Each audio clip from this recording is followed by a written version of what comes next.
जी hello दोस्तों, मैं हूं कमर सीमा। और दोस्तों, जैसा कि आप देख रहे हैं, मेरे साथ मौजूद हैं प्रोफेसर डॉक्टर मुक़्तदर खान साहब। डॉक्टर साहब, सबसे पहले तो आपके वक्त का बहुत शुक्रिया। बस बिल्कुल, थैंक यू वेरी मच। आपके सुनने वालों को मेरा सलाम, नमस्ते, सत श्री अकाल, वनक्कम और नमस्कारम। डॉक्टर साहब, थैंक यू। डॉक्टर साहब, इस वक्त कहा जा रहा है कि दुनिया की तकरीबन 60% जो फॉरेन एक्सचेंज रिजर्व है वो यूएस डॉलर में पड़ा हुआ है। और मज़े की बात यह है कि अमेरिका और भारत जो हैं, ये मिल के क्वाड और बहुत सारे अलाइंसेस में हैं टू काउंटर चाइनीज़ और टू जिसे कह लें कि बैलेंस ऑफ पावर करने के लिए खित्ते में। लेकिन साथ ही साथ इंडिया और चाइना मिल के डी डॉलराइजेशन पे भी काम कर रहे हैं। How do you find this? अभी मैं देख रहा था कि इंडिया का आई थिंक रिजर्व बैंक है, वो कह रहे थे कि इंडिया तकरीबन दुनिया के 18 मुल्कों के साथ अपनी करेंसी में ट्रेड कर सकेगा। That is a one point. The second point doctor साहब इज कि ठीक है, वो तो कर सकेगा, लेकिन ये इंडिया और चाइना का गठजोड़। और अभी रिसेंटली सुनने में आया कि एशियन मॉनेटरी फंड की बात भी हो रही है। इससे पहले एशियन इंफ्रास्ट्रक्चर इन्वेस्टमेंट बैंक में already India and China together. So how do you see this India and China working together for the de dollarization? और दूसरी तरफ इंडिया जो है वो अमेरिका का बड़ा जबरदस्त तादी है। देखिए, इंडिया में आजकल बड़ा शोर हो रहा है डी डॉलराइजेशन का।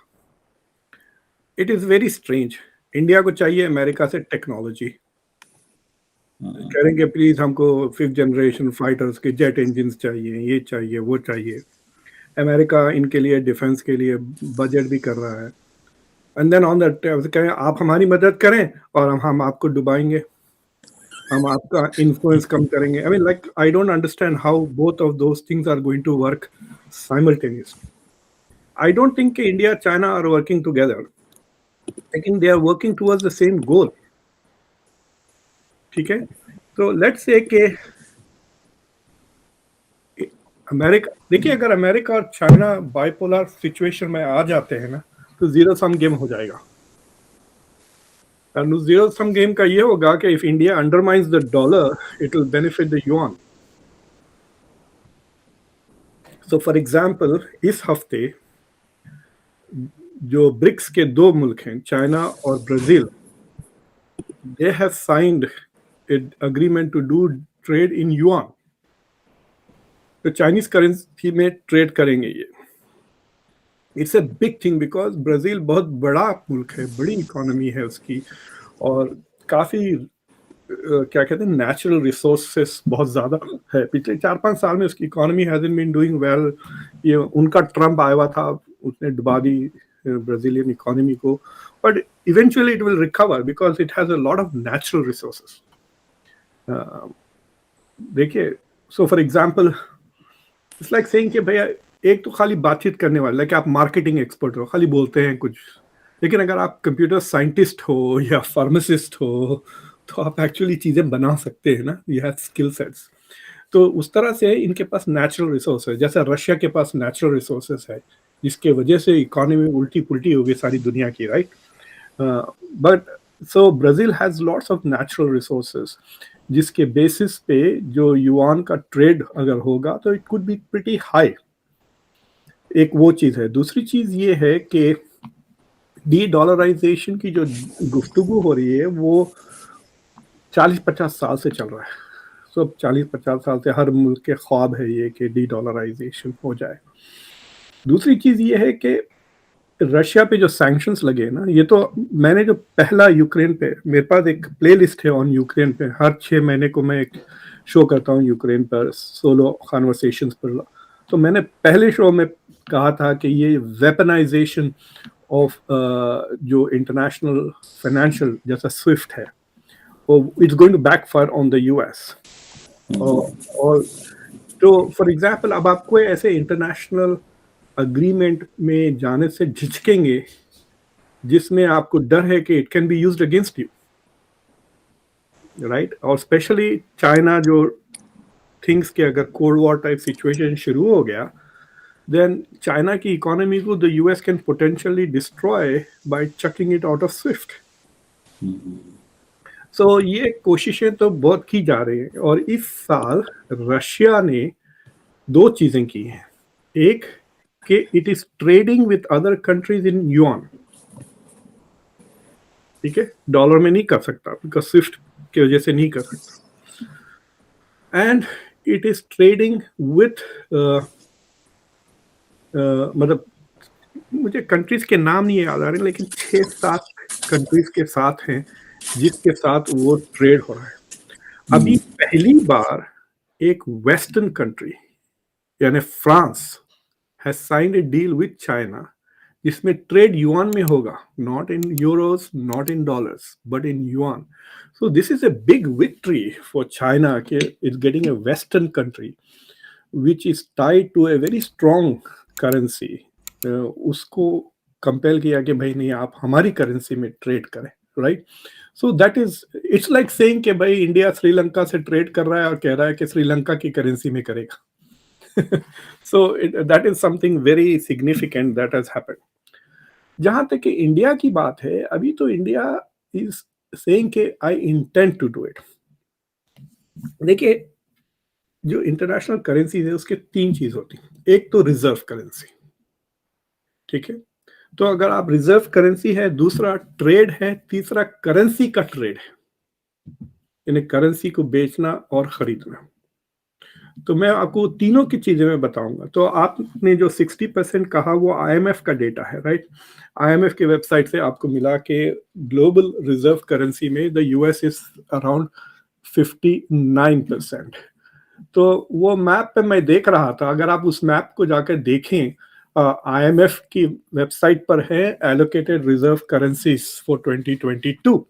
तो अगर उसमें देखें तो यूएस इज 60% या 59% ऑफ द ग्लोब, यानी दुनिया में जो लोग कंट्रीज पैसे बचाते हैं उनका तकरीबन 60% करेंसी इज इन डॉलर्स में रखते हैं. लेकिन जो यूरोस है वो भी प्रीटी स्ट्रांग है. Euro is 20%. 20% of the countries are keeping the reserve currency in euro. और मुझे लगता है ये प्रोबेबली यूरोपियन कंट्रीज ही हैं जो अपनी रिजर्व्स अपनी ही करेंसी में रख रहे हैं, right?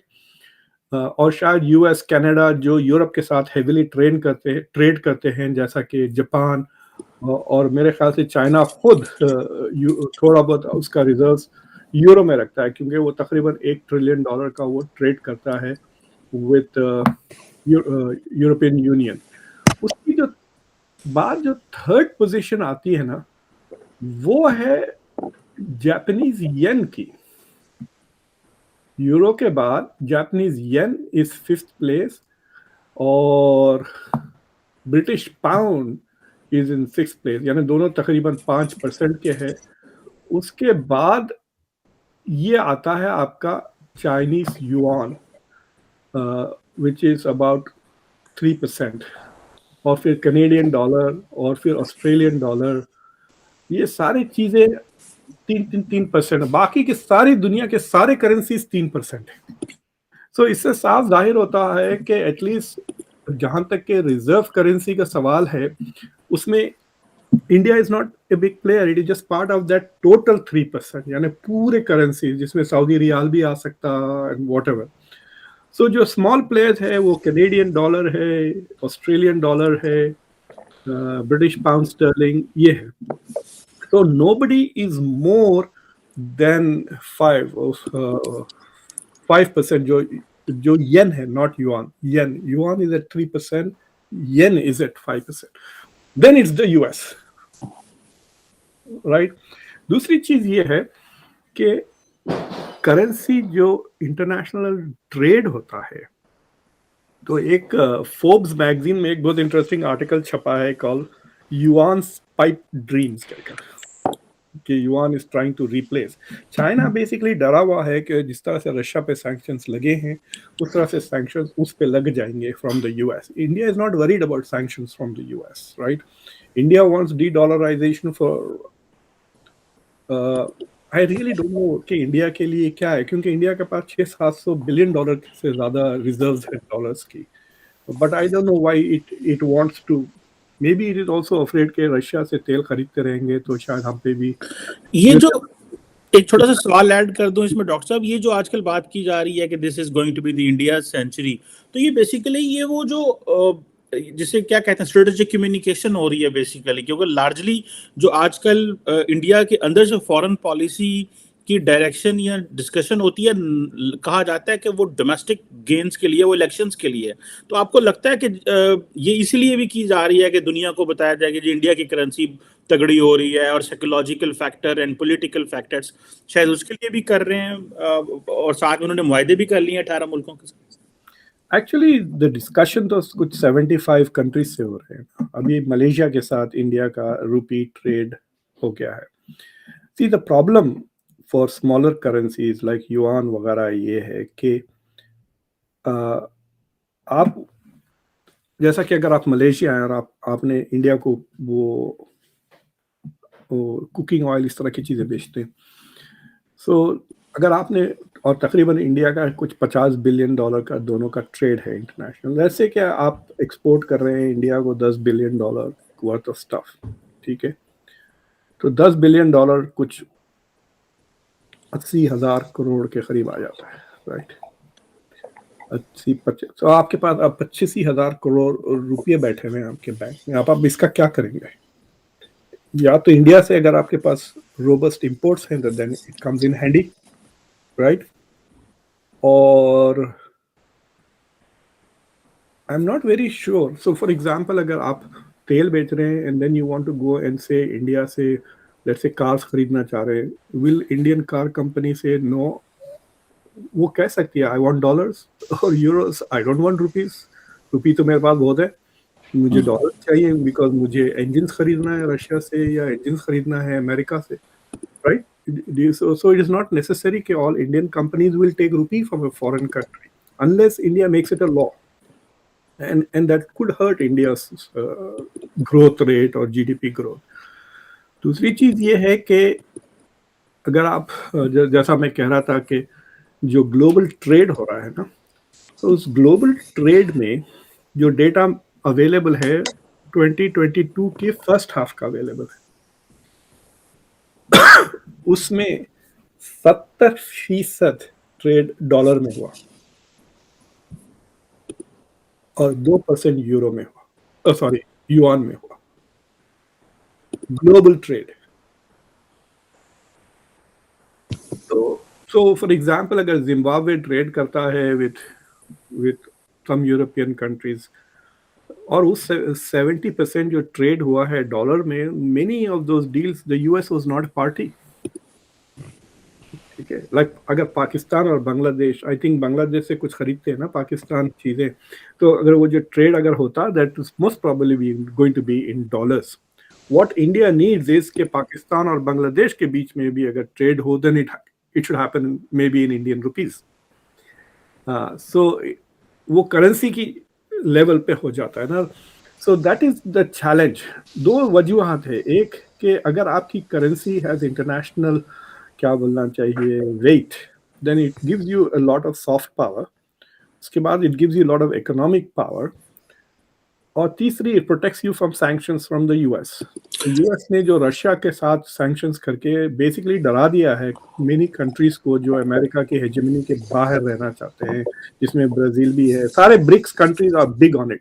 Turkey is also trying very hard to go. लेकिन क्या तुर्की, लाइक फॉर एग्जाम्पल, टर्की भी चाह रहा है कि de-dollarization हो, इंडिया भी चाह रहा है de-dollarization हो, युआन भी चाह रहा है। अब ये तीनों are part of the BRIC countries. So which currency are they all going to agree upon? Doctor साहब, मैं एक छोटा सा पॉइंट यहाँ करूँ। आपने सैंक्शंस की बात भी, मैं देख रहा था मार्को रूबियो जो कि सेनेटर हैं, फॉरेन रिलेशंस कमेटी में हैं यूएस में, उन्होंने ट्वीट किया था ना उसके बारे में। हाँ, यस ये मैं कह रहा था। उन्होंने कहा है कि हम तो अगले 5 सालों में लोगों पे, मुल्कों पे सैंक्शंस ही नहीं लगा सकेंगे, क्योंकि दुनिया की जो ट्रेड है वो तो डॉलर में नहीं हो रही होगी। तो ये तो अमेरिका का, तो इसका मतलब है कि इन्फ्लुएंस धड़ाम करके नीचे आ जाएगा इस चीज में।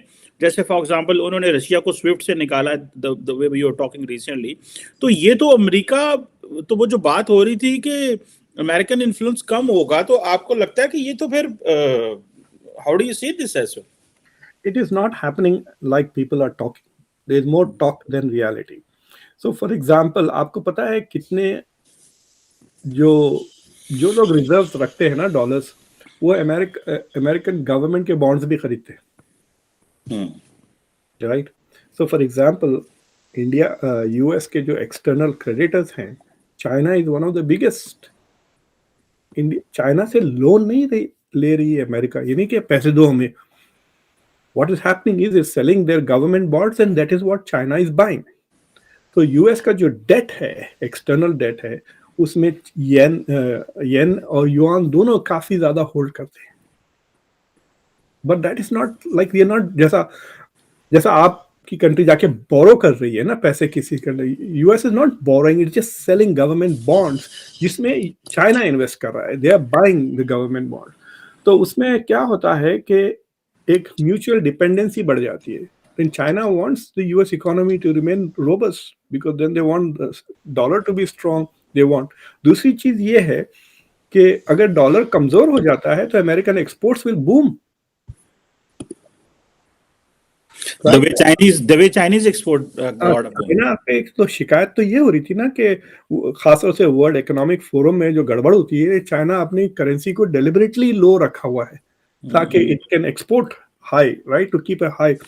तकरीबन हर कंट्री के साथ it has very strong positive trade advantage ना, मतलब बैलेंस ऑफ ट्रेड चाइना के फेवर में ही है, because one of the reason is keeps इस करेंसी लो, जिससे एक्सपोर्ट सस्ते हो जाते हैं, it becomes easier to buy things like that. अभी फॉर एग्जांपल मैं देख रहा था तकरीबन 20 हो गया है टर्किश लीरा एक डॉलर में।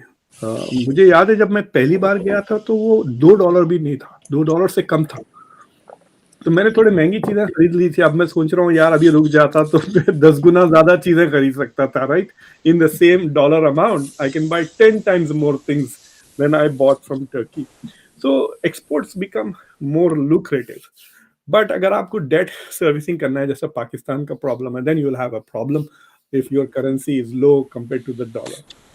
तीसरी चीज ये है, besides the reserve and international trade जो तकरीबन 70% डॉलर में हुआ था लास्ट ईयर, करेंसी ट्रेडिंग भी होती है। You can buy and sell currency, उनको आर्बिट्राज भी कहते हैं, राइट। तो करेंसी ट्रेडिंग में 2023 में अभी तक 90% ऑफ द करेंसी ट्रेड जो हो रहा है वो डॉलर में, डॉलर का हो रहा है। लोग डॉलर बेच रहे हैं, खरीद रहे हैं। 2% Chinese yuan. So the strength of the dollar is very strong and it will remain very strong. But ये जो 4-5 कंट्रीज हैं, खासतौर से रशिया, इंडिया, चाइना, ब्राजील, जो बेसिकली ब्रिक्स की बात कर रहा हूँ, और Turkey, if they manage to reduce their exposure to dollar, so it will reduce the US capacity to sanction them, समझे। टर्की पे सैंक्शंस लग गए ना, आपको पता है, in spite of NATO ally Turkey पे थोड़े बहुत सैंक्शंस लगाए हैं यूएस। चाइना पे भी सैंक्शंस लगाए रहे हैं वैसे यूएस, खासतौर से हाईटेक इंडस्ट्री में, चिप्स वगैरह में।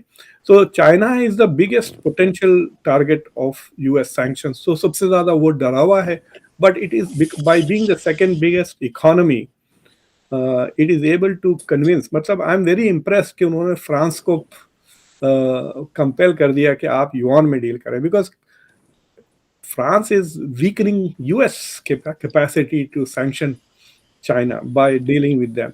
और अगर यूरोपियन मुल्क, अगर फ्रांस भी युआन में खरीदता है तो Germany is not far away.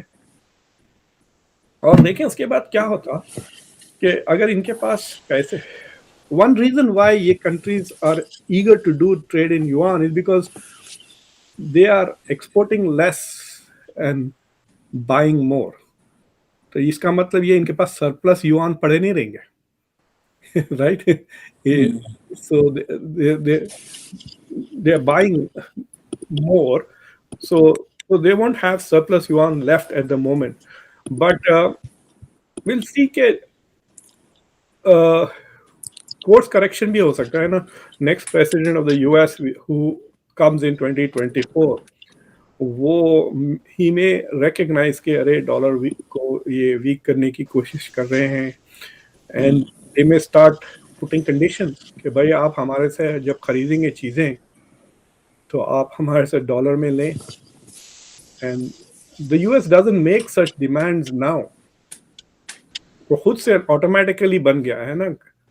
और there is a lot of advantages. आपको पता है ये जो यूएस बैंक्स की जो क्राइसिस हुई भी है आजकल कैलिफोर्निया में, द क्राइसिस इज बिकॉज अगर बैंक्स डूब जाते हैं तो योर मनी स्टिल गारंटीड। वो कोई दुनिया में ऐसा नहीं है, नोवेयर इन द वर्ल्ड। तो अगर आप एक रिच बंदा है जिसके पास पैसे ज्यादा हैं and you want to keep some cash, where will you keep it and which currency will you keep it in, right?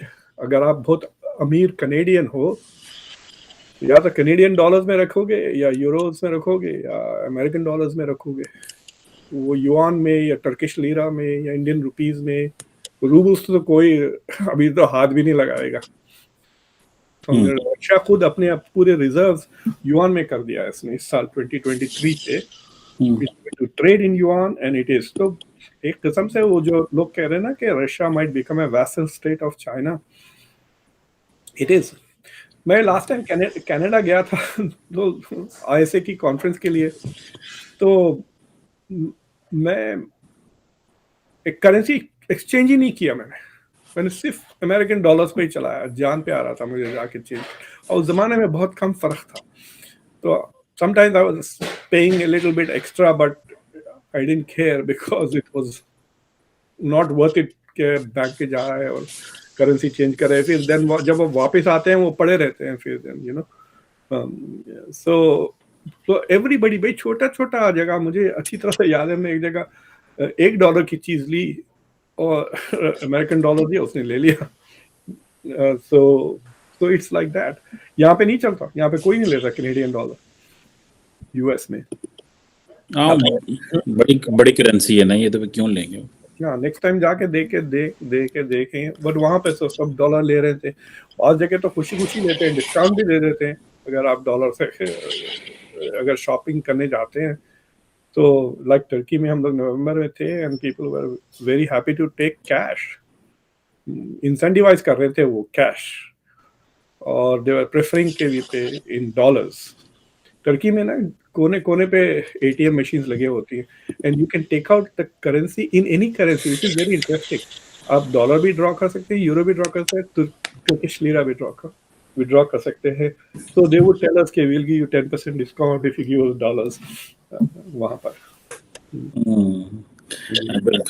अच्छा डॉक्टर साहब, ये बताइएगा कि इस पर जरा थोड़ी बात कर लें कि ये जो फ्रेंच प्रेसिडेंट का दौरा है चाइना का, इसको how do you see this. और ये चंगडू में इनकी मुलाकात हुई। Chengdu is normally known for the business industry, तो ये तो सारे बिजनेस के लिए गए हुए थे। और जिस तरह वो अमेरिकन, मैं देख रहा था बहुत सारे मीडिया आउटलेट्स, वो एमैनुअल मैक्रॉन जिस तरह वो चाइनीज स्टूडेंट से जो फ्रेंच सीखते हैं उनसे वो था, तो वो बड़े फील हो रहे थे। ऐसे लग रहा है कि मैक्रॉन तो इतना घर में पॉपुलर नहीं है।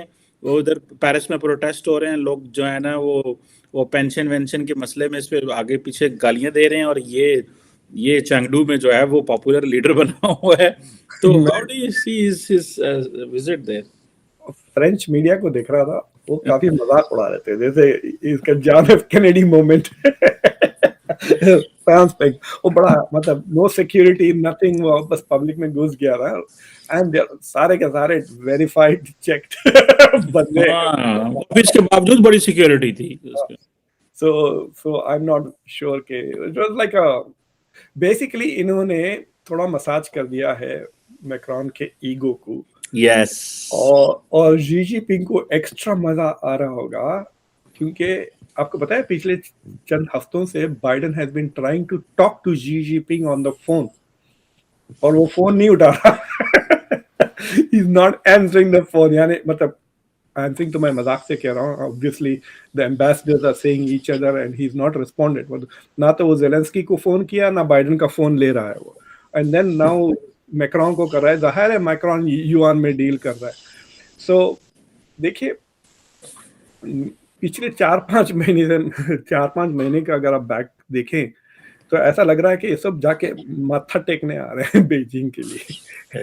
पहले ओलाफ शोल्ज आया, यस, फिर उसके बाद पेड्रो सांचेज जो स्पेनिश प्राइम मिनिस्टर है वो आया, ओलाफ शोल्ज जर्मनी का चांसलर, अब मैक्रॉन। और मैक्रॉन बहुत स्मार्ट आदमी है। जर्मनी का तो काफी क्रिटिसिज्म हुआ था ओलाफ शोल्ज जब वो गया था, इंडिया भी आया था नवंबर में, फिर वहां पर भी। तो तो इंडिया की तो वो क्रिटिसिज्म बचा लिया because there was not much deals वगैरह कुछ ज़्यादा बने नहीं and then he came and said कि भाई I am here to convince India to talk to Russia, ये वो बातें की ना उसने। जब वो वहाँ गया तो उनका जो ट्रेड है जर्मनी का और चाइना का वो तकरीबन $250 बिलियन का है, ह्यूज एंड वेरी सिग्निफिकेंट। लोग कह रहे हैं कि Russia, Germany has become was too dependent on Russia and is also too dependent on China. That's true. China तो एक्सपोर्ट करता है, वो रशिया से एनर्जी इंपोर्ट करता था। तो जर्मनी से बहुत चिढ़ते हैं the other European union countries because of this dependencies. लेकिन मैक्रोन ने अपने साथ कमिश्नर को लेके चले गया ईयू के, तो उर्सुला फैंडर का मैं नाम बता ही नहीं सकता। एनीवे दे वेंट टुगेदर, तो उसमें थोड़ा उसको लेजिटिमेसी और कवर मिल गई from specially from the US. और ये जो बाइडेन की जो एनवायरमेंटल बिल है, जो इंफ्रास्ट्रक्चर बिल के अंदर जो 400 450 बिलियन एनवायरमेंटल टेक्नोलॉजी के लिए, उससे यूरोपियंस बहुत नाराज हैं because it has incentivized companies to actually move across the Atlantic. तो अगर आप एक एनवायरमेंटल कंपनी है यूरोप में, तो आपको it will make good business to move to the US. So आपका रिसर्च भी यहाँ आ जाएगा, आपके प्रोडक्ट्स भी यहाँ बेस हो जाएंगे, फिर इनकम यहाँ होगी तो टैक्स आप यहाँ देंगे। और US corporate taxes are much lower than European corporate taxes. तो Europeans are very upset with that. तो मैक्रोन जब वॉशिंगटन आए थे तो ही वाज इस बात पे ना काफी बाइडेन के साथ तू मैं। और आपको याद है वो सबमरीन डील की वजह से वो अभी भी चिढ़ा हुआ है ऑस्ट्रेलिया वाली जो में ऑकस के साथ अमेरिका और बर्तानिया ने मिलकर वो डील को। तो the French have many reasons to be upset with the US. और वो चाह रहे हैं कि अब फ्रांस का जो चाइना के साथ ट्रेड है इट्स अबाउट $85 बिलियन, और वो बढ़ाना चाह रहे हैं, they want to do an increase. देखिए, या तो आपकी डोमेस्टिक इकोनॉमी इतनी वाइब्रेंट हो कि आप ज़्यादा एक्सपोर्ट भी ना करें तो डोमेस्टिक मार्केट के बेसिस पे इकोनॉमीज ऑफ स्केल हासिल हो जाए, और उसमें सिर्फ इंडिया चाइना के अलावा और कोई दूसरे मुल्क नहीं है जिनके पास 600 700 मिलियन की मिडिल क्लास हो। इंडिया के पास तकरीबन 300-400 मिलियन ऐसे लोग हैं जो डोमेस्टिक कंजम्पशन, इसलिए कार का कंजम्पशन, इंपोर्ट्स, ये वो। तो जो बाकी के जो दूसरे यूरोपियन कंट्रीज वगैरह हैं जिनके पॉपुलेशन श्रिंक भी हो रहे हैं, they cannot grow based on domestic consumption, they have to grow based on exports. खुद इंडिया की एस्टिमेटेड है कि अगले साल में अगर इंडिया $4 ट्रिलियन हो जाता है तो इंडिया के exports will be around $1.6 trillion. So you're looking at more than 30% of the GDP is coming from trade. So समझ रहे ना, trade will be 1.6, sorry not export, 1.6 trillion. तो इंटरनेशनल ट्रेड से आपका इतना जीडीपी बढ़ सकता है। So countries like France and Germany जिनकी quality of life is so high, बड़ा वेलफेयर स्टेट है, ये बहुत पैसा खर्च करते हैं अपने सिटीजन्स पे, so they have to raise business and so they are not going to go, मतलब आई डोंट थिंक कि कोल्ड वॉर साइज।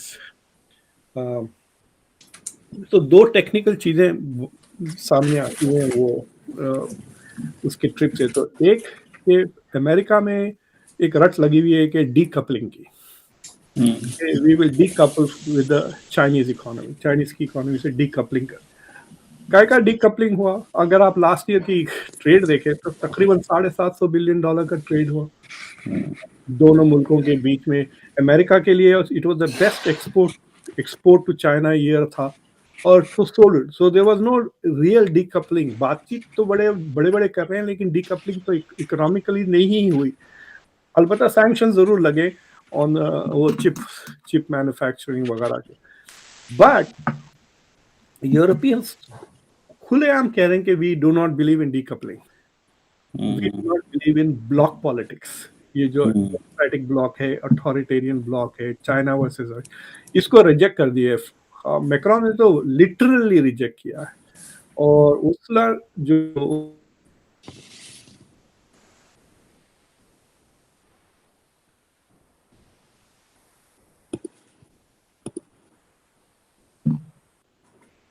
जी हाँ, जी so जी EU की जो कमिश्नर है, she said very clearly कि we do not believe in decoupling, we are thinking about de-risking. तो decoupling के बजाय वो डी रिस्किंग की बात कर रहे हैं, और डी रिस्किंग का मतलब ये है कि आई don't know what de risking really means, ये नया लफ्ज है, राइट? वो कह रहे हैं कि हम इकोनॉमीज को सेपरेट नहीं करेंगे, लेकिन हम जब आपके पास से पहले हम आके पैसे देके डब्बा लेके चले जाते थे खजूर के, पैसे देके डब्बा खोल के देखेंगे, अरे वाह खजूर अच्छे हैं या नहीं, फिर वापस डाल देंगे, फिर डब्बा बंद करके फिर लेके चलेंगे, तो you will reduce your risk. I don't understand D risking. अगर रीजनल स्ट्रेटेजी है तो it is like near shoring, यानी आप दूसरा जगह जाएं ताकि रिस्क खत्म हो। लेकिन अगर आप चाइना के साथ ही वही डील्स कर रहे हैं, then I don't know what de risking means. जहां तक ये चाइना का सवाल है, it is working in China favour the de risking. अगर ट्रेड आप युआन में कर रहे हैं तो चाइना का तो रिस्क कि अमेरिका कैन इम्पोज सैंक्शंस। देखिए, अमेरिका ने बहुत अब्यूज कर दिया है ये डॉलर को। ये कि आपने डॉलर में पैसे रखे तो वो सीज भी कर ले रहा ना, रशिया के ओलिगार्स की जहाजें पकड़ ली, लिटरली लूट रहे हैं दूसरों। सो पीपल आर थिंकिंग, अरे भाई मेरे पास पैसे हैं, मैं डॉलर में क्यों रखूं, फिर कौन सी करेंसी में रखूं that is safe, that is the puzzle. So de-dollarization can happen, but de-dollarization to what? अगर आप यूरो में जाएंगे तो वहीं फंस जाएंगे, कैनेडियन डॉलर में जाएंगे तो फंस जाएंगे, तो अब रहेगा क्या? युआन, रुपी, येन, मतलब टर्किश लीरा में कौन पैसा रखेगा? Every day it is following, right? Yes. वो basic Erdogan, he doesn't even follow proper economics. जो बेसिक प्रिंसिपल्स है मैक्रो इकोनॉमिक्स के, जो बच्चों को हम यहाँ अंडर ग्रेजुएट को सिखाते हैं, he doesn't even believe in that. आपको पता है इन्फ्लेशन कंट्रोल करने के लिए it is very important to raise interest rates, बंदे ने इंटरेस्ट रेट्स गिरा दिए, उल्टा कर दिया, and then inflation shot through the roof. अब उसकी वजह से अब टर्किश लीरा जब गड़बड़ हो रही थी लास्ट ईयर इट वाज 14, अब तो वो तकरीबन 20 के करीब हो गया है, right? So why would anybody feel safe to keep their money in Turkish lira और it depends on how strong and stable आपकी इकोनॉमी हो, how आपके जो लीगल सिस्टम्स है, फाइनेंशियल रूल्स हो। So it is quite possible कि अगर जब अभी अमेरिका में उतनी आवाज नहीं हो रही डी डॉलराइजेशन की, मैं देखा एक दो थिंक टैंक्स ने इस पिछले मार्च 1 के बाद से आपको आर्टिकल्स नजर आने लगेंगे। फोर्ब्स में ये जो आर्टिकल आया पाइप ड्रीम का, उन्होंने युआन का मजाक उड़ा दिया चाइनीज का, और कोई थिंक टैंक में मैं देखा डी डॉलराइजेशन हैज बिगन कहकर एक आर्टिकल छपा। एंड देखिए, हमारे पास के पॉलिटिशियंस थोड़े बेकार, they are नेस्टी in some ways, लेकिन ये स्टूपिड नहीं है।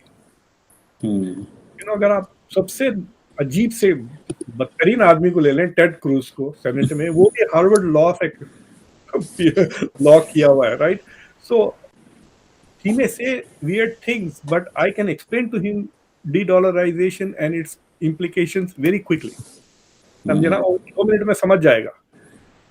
तो if he wants to act in the national interest, the US government can start acting very quickly. ये और बात है कि अगर बाइडेन इज लाइक मर के अमेरिका डूब जाए मैं यूक्रेन को बचा लूंगा, अमेरिका डूब जाए मैं इसराइल को बचा लूंगा, अगर इस तरह की पॉलिसीज पे वो जाएगा, then they will not pay attention as a government to the consequences of deal. उसको कहते हैं kick the ball, let the next government deal with the situation. हम 2 साल में ये जो हमको करना है, ये एजेंडा हमारा ideological एजेंडा हम पूरा करके हम फिर घर चले जाएंगे। So but I have a feeling कि I want to see how the US will respond. और आपके केस में, पाकिस्तान के केस में, आई थिंक जो IMF कर रहा है, जो अभी तक आप लोन्स नहीं दिया, it is a geopolitical US-China thing. Yes. वो बेसिकली IMF को कह रहे हैं कि भाई पहले आप चाइना का लोन रिस्ट्रक्चर करें, फिर हमसे पैसे ले। ये नहीं कि हमसे पैसे लेके आप जाके फिर चाइना को पे कर देंगे। ना वही। So that is what it is, and that is basically IMF could, the US has kind of then weaponized it, ना? ठीक है। So this is already happening, right? So they will wake up to de-dollarization and also start things like that.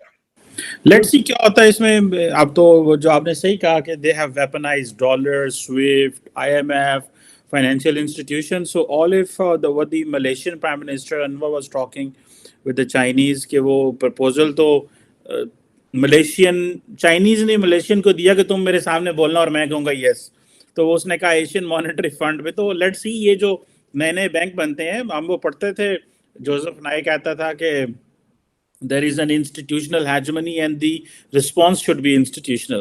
So the Chinese have put their foot on this कि हाँ जी हमें भी जो है ना वो पैरेलल इंस्टीट्यूशनल, चलो पहले फाइनेंशियल खड़े करो फिर पॉलिटिकल अदारे खड़े करो, so that AIB देखा है आपने, राइट? या So not only that, इनका जो the US is now pushing something called Indo-Pacific Trade Pact, right? या तो वो जो इंडो पैसिफिक जो पुश कर रहा है, या Asia Pacific whatever it's called, India is not participating in it at the moment, लेकिन India also did not participate in वो क्या नाम है इसका, रीजनल RCEP जो हाँ वो था कुछ, बिल्कुल ट्रू ट्रू Chinese, उसमें आसियान के सारे countries are heavily engaged in it, right? तो अगर आप यूएस को de-dollarization करना है तो you also have to push the US out of these regional economic free trade agreements. True तो नहीं हो रहा है, the US अपनी टांग उठा रहा है. I mean 2-3 मिस्टेक्स किए हैं TTP के ताल्लुक से वगैरह, you know, has not joined वो ट्रांस पैसिफिक ट्रेड अलायंस वगैरह जो हिलरी क्लिंटन ने पहले मना कर दिया. So those things are happening, but ये weaponization, it is because of also dollar power ना कि ये institution. लेकिन is it easy to create an alternative IMF without the US and its allies? Can you have a World Bank without the US and its allies? या Yes. तो जितने भी responses आएंगे वो regional होंगे, राइट? जैसा कि ब्रिक्स है, NSCO है, इस तरह के ही होंगे ना वो, चंद स्मॉल कंट्रीज. तो it will always be a small group of countries. लेकिन the US still has North America and the western Europe in its pocket ना. यस यूएस को अबैंडन नहीं करेंगे नेटो के वजह से. I mean they may do side deal है वो कर लेंगे, लेकिन you know they are not going to completely abandon the US, वरना उनकी सिक्योरिटी जेपरडाइज हो जाएगी. और अब तो पता चल गया है कि यूएस के बगैर NATO is nothing. True true true true बिल्कुल ऐसे ही. Anyhow thank you very much professor doctor Mukhtar Khan साहब. Sir it's always learning. हमें तो ऐसे लगता है हम क्लास में आके बैठ गए हैं और डॉक्टर साहब बोल रहे. Thank you very much sir, बहुत शुक्रिया, बड़ी मेहरबानी. Thank you very much. Thank